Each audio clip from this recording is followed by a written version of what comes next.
আসসালামু আলাইকুম ওয়া রাহমাতুল্লাহি ওয়া বারাকাতুহু। আলহামদুলিল্লাহি রাব্বিল আলামিন। নাহমাদুহু ওয়া নুসাল্লি আলা রাসূলিহিল কারীম। আউযু বিল্লাহি মিনাশ শাইতানির রাজীম। বিসমিল্লাহির রহমানির রহিম।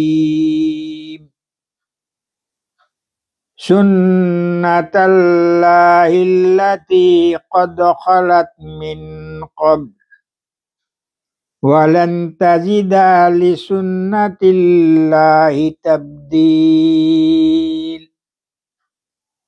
এরশাদ হচ্ছে আল্লাহর সুন্নাত যা পূর্ব থেকে কার্যকর হয়ে রয়েছে, আর আল্লাহর এই সুন্নাতে কোনরূপ পরিবর্তন দেখবে না কখনো। সূরা আল ফাতাহ 23 নম্বর আয়াত। আমি আপনাদের সামনে মাওলানা মোহাম্মদ আব্দুর রহিম রহমাতুল্লাহ আলাইহির সুন্নাত ও বিদাত নামক বইটি সামনে রেখে কিছু কথা বলার চেষ্টা করব সুন্নাত ও বিদাতের উপর। সুন্নাত শব্দের আবিধানিক অর্থ পথ। আমরা সবসময় সুন্নাত কথাটা শুনি, ব্যবহার করি। অ্যাকচুয়ালি সঠিকভাবে আমরা হয়তো অর্থ জানি না। সুন্নাত শব্দের আবিধানিক অর্থ পথ, রাস্তা।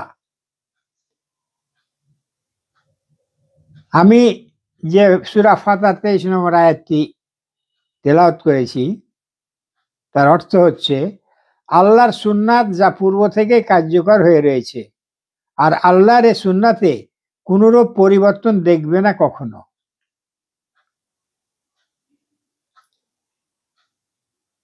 সূরা আল ফাতিরের 43 নম্বর আয়াতে আল্লাহ বলছেন, তুমি আল্লাহর সুন্নাতে কোনরূপ পরিবর্তন হতে, কোন প্রকারের ব্যতিক্রম হতে দেখবে না।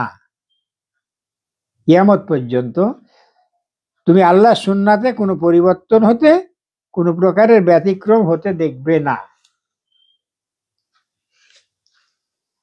নবীর সুন্নাত হচ্ছে সেই নিয়ম ও পন্থা ও পদ্ধতি যা তিনি বাস্তব কাজে ও কর্মে অনুসরণ করে চলতেন। তাহলে সুন্নাত বলতে আল্লাহর সুন্নাত, রাসূলের সুন্নাত, সবই সুন্নাত মানে পথ। রাসূল আল্লাহর ওহী প্রাপ্তির মাধ্যমে যেটা দেখিয়ে গেছেন আমাদের বাস্তবে কার্যক্রমে, আল্লাহ রাসূল বলছেন, আমি কোনো আদর্শ অনুসরণ করি না, করি শুধু তাই যা আমার কাছে ওহী সূত্রে নাজিল হয়। ওহী সূত্রে যেটা নাজিল হয়, আল্লাহ রাসূল সাল্লাল্লাহু আলাইহি সাল্লাম কাজের মাধ্যমে প্র্যাকটিক্যালি আমাদের সেটা দেখিয়ে গিয়েছেন। ওহীর সূত্রে নাজিল হওয়ার আদর্শই রাসূল করিম সাল্লাল্লাহু আলাইহি সাল্লাম বাস্তব কাজ ও কর্মে অনুসরণ করেছেন। তাই হচ্ছে আমাদের আলোচ্য সুন্নাত। এই সুন্নাতেরই অপর নাম ইসলাম। আল্লাহ রসুল প্র্যাকটিক্যালি যেভাবে দেখিয়ে গেছে, বলেছেন, সমর্থন করেছেন, এটা মানে চলার নামই ইসলাম। তাহলে আল্লাহ রাসূল কি বলেছেন, কি করেছেন, প্র্যাকটিক্যালি দেখিয়ে গেছেন, সেগুলা যদি আমরা মেনে না চলি, তাহলে কি আমরা ইসলামের গণ্ডির মধ্যে থাকব? চিন্তা করুন। কুরআন মজিদে এই সুন্নাতকে সিরাতুল মুস্তাকিম বলে অভিহিত করা হয়েছে। সিরাতাল মুস্তাকিম, ইহদিনাস সিরাতাল মুস্তাকিম, যেটা আমরা প্রতিদিন প্রতি রেকাতের নামাজে আমরা সূরা ফাতিহার মধ্যে পড়ি, ইহদিনাস সিরাতাল মুস্তাকিম। আল্লাহ আমাদেরকে সরল সঠিক পথ দেখান। তাহলে সেই পথটাই হলো সুন্নাত। রাসূলের জবানিতে কুরআন মজিদে ঘোষণা করা হয়েছে, নিশ্চয় এই হচ্ছে আমার সঠিক সরল দৃঢ় পথ, অতএব তোমরা এই পথই অনুসরণ করে চলবে। এছাড়া অন্যান্য পথের অনুসরণ তোমরা করবে না। তা করলে তা তোমাদের এই পথ থেকে বিচ্ছিন্ন করে দূরে নিয়ে যাবে। এই পথ থেকে বিচ্ছিন্ন করে দূরে নিয়ে যাবে তোমরা যদি এই পথ অনুসরণ করে না চলো। আজ আমরা সঠিক পথ থেকে কত দূরে বিচ্ছিন্ন হয়ে পড়েছি চিন্তা করার সময় এখনো আছে, যেহেতু মৃত্যুর ফেরেশতা আমাদের সামনে এসে হাজির হয়নি। কাজে আসুন আল্লাহর সুন্নাত কোনটা, বিদআত কোনটা, এটা আমরা বুঝার চেষ্টা করি, তাহলে আমরা সঠিকভাবে পথ চলতে পারবো। আল্লাহ তোমাদের এরূপই নির্দেশ দিয়েছেন যেন তোমরা ভয় করে চলো। সূরা আনামের 153 নম্বর আয়াত। আল্লাহ বলছে, আমি আবার পড়ি, নিশ্চয় এই হচ্ছে আমার সঠিক সরল দৃঢ় পথ, অতএব তোমরা এ পথই অনুসরণ করে চলবে, এছাড়া অন্যান্য পথের অনুসরণ তোমরা করবে না। কোনো মানুষের আইন, মানুষের মত, মানুষের পথ অনুসরণ করবে না। তা করলে তা তোমাদের এ পথ থেকে বিচ্ছিন্ন করে দূরে নিয়ে যাবে। আল্লাহ তোমাদের এরূপই নির্দেশ দিয়েছেন যেন তোমরা ভয় করে চলো। আমার এই পথের অনুসরণ না করলে তোমরাকে অনেক দূরে নিয়ে যাবে বিচ্ছিন্ন করে। আজ আমরা কত দূরে গিয়েছি। আল্লাহ রাসূলের পথ, আল্লাহ রসুলের আদেশ নিষেধ থেকে আমরা কত দূরে। আজ আমরা মুসলমান, 5 ওয়াক্ত নামাজ পড়ি, রমজান মাসে রোজা রাখি, যাকাত দিই, তারপরও আমরা মানুষের গড়া আইনের কে সমর্থন করি। আমাদের নেত্রী যা করবে তাই ঠিক। আমাদের নেত্রী হাজার হাজার মানুষ মারল, সহি। আমাদের নেত্রী হাজার হাজার মানুষকে পঙ্গু করে দিয়ে পালিয়ে চলে গেল। ফাঁসির রায় হলো সঠিক আদেশ বিচারের মাধ্যমে, তারপর আমাদের নেত্রী সঠিক। তাহলে আমরা কত দূরে বিচ্ছিন্ন হয়ে গেছি, কত দূরে সরে গেছি ইসলাম থেকে। আসুন আমরা চিন্তা করি।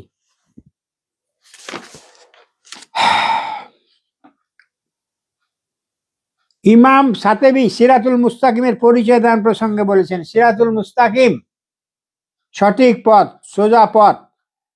সিরাতুল মুস্তাকিম হচ্ছে আল্লাহর সেই পথ যা অনুসরণের জন্য তিনি দাওয়াত দিয়েছেন, আর তাই সুন্নাত। আর অন্যান্য পথ বলতে বোঝানো হয়েছে বিরোধ ও বিভেদপন্থীদের পথ, যা মানুষকে সিরাতুল মুস্তাকিম থেকে দূরে সরিয়ে নিয়ে যায়, আর তারাই হচ্ছে বিদআতপন্থী লোক। তাই সুন্নাত আর অন্য পথ বলতে বোঝানো হয়েছে বিরোধ ও বিভেদপন্থীদের পথ। তাহলে দেখুন আমরা কারা বিদআতপন্থী। বিদআতের পরিচয় জানুন। সুন্নাত বিদআত, সুন্নাত বিদআত শুনতে শুনতে বড় হলাম, কিন্তু অর্থ জানলাম না। কাকে সুন্নাত বলছে, কাকে বিদআত বলছে। আরো মনে রাখতে হবে, সুন্নাত হচ্ছে তাই যা বিদআতের বিপরীত অর্থে ব্যবহৃত হয়। কেননা এই সুন্নাতের বিপরীতই হচ্ছে বিদআত। সুন্নাতের বিপরীতই হচ্ছে বিদআত। আল্লাহ রাসূল সাল্লাল্লাহু আলাইহি সাল্লাম সেই কঠিন কিয়ামতের দিনে, ভয়াবহ দিনে হাউজে কাউসার আল্লাহ তাকে দান করেছেন। সেই হাউজে কাউসারের পাশে বসে বসে তার উম্মতকে পানি খাওয়াবেন।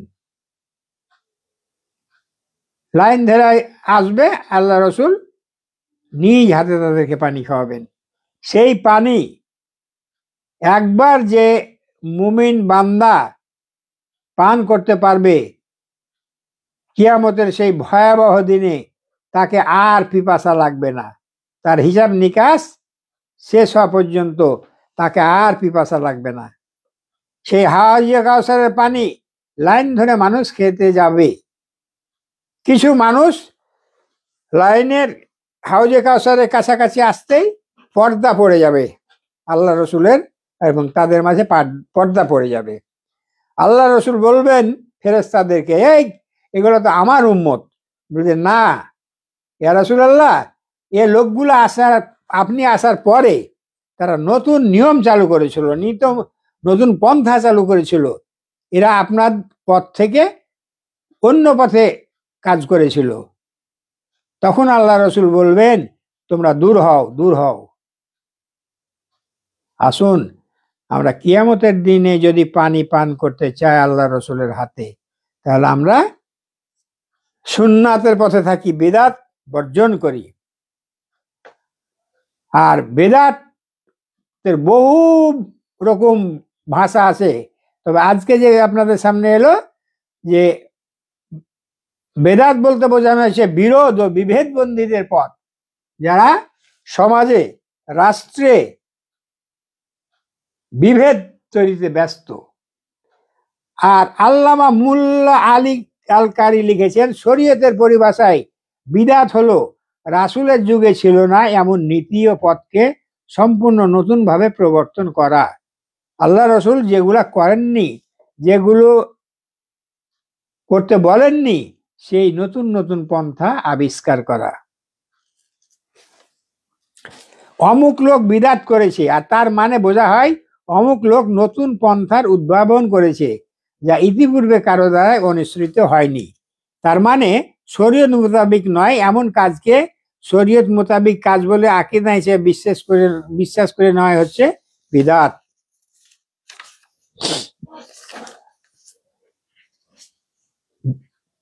নবী করিম সাল্লাল্লাহু আলাইহি সাল্লাম ঘোষণা করেছেন, যে লোক আমার এই জিনিসে এমন কোনো জিনিস নতুন শামিল বা উদ্ভাবন করবে যা মূলত জিনিসের অন্তর্ভুক্ত নয়, তাই প্রত্যাহিত হবে। বুখারী মুসলিম শরীফের হাদিস। বিদাত বলতে বোঝায় এমন জিনিস যা দিনের ক্ষেত্রে অভিনব, শরীয়তে যার কোনো ভিত্তি নেই, মৌলিক সমর্থন নেই। শরীয়তের পরিভাষায় তারই নাম হচ্ছে বিদাত। আর তালিকুস সাবিহ ফি মিসকাতিল মাসাবিহ বই থেকে নেওয়া। যারা নিজেদের দিনের মূলকে নানাভাবে ভাগ করে নানা দিকে যাওয়ার পথ বের করেছে এবং নানা দলে বিভক্ত হয়ে পড়েছে, তাদের সাথে হে নবী কোনোই সম্পর্ক নেই আপনার। সূরা আনআম 159 নম্বর আয়াত। বলছেন আল্লাহ, যারা নিজেদের দিনের মূলকে নানা ভাগে ভাগ করে নানা দিকে যাওয়ার পথ বের করেছে এবং নানা দলে বিভক্ত হয়ে পড়েছে, তাদের সাথে আপনার কোনোই সম্পর্ক নেই। আল্লামা হাদ্দাদি তার তাফসিরে লিখেছেন, মারুফ হচ্ছে সুন্নাত আর মুনকার হচ্ছে বিদাত। আব্দুল্লাহ ইবনে উমর রাদিয়াল্লাহু আনহু বলেন, যে লোক এক ব্যক্তি বস্ত্রায়ন অবস্থায় উর্জা করতে শুরু করেছিল, যে লোক আমার সুন্নাত থেকে বিমুখ হবে, তা অনুসরণ করে চলবে না, সে আমার উম্মতের মধ্যে গণ্য নয়, সে আমার পথের পথিক। আল্লাহ রাসূল সাল্লাল্লাহু আলাইহি সাল্লাম বলেছেন, যে লোক আমার সুন্নাত থেকে বিমুখ হবে, তা অনুসরণ করে চলবে না, সে আমার উম্মতের মধ্যে গণ্য নয়, সে আমার পথের পথিকও নয়। আল্লাহ আমাদেরকে এই আলোচনার মাধ্যমে সুন্নাত ও বিদাত চিনার তৌফিক দান করুন, আমাদেরকে বিদাত থেকে দূরে থাকার তৌফিক দান করুন। আল্লাহুম্মা আমিন। আসসালামু আলাইকুম ওয়া রাহমাতুল্লাহি ওয়া বারাকাতুহু।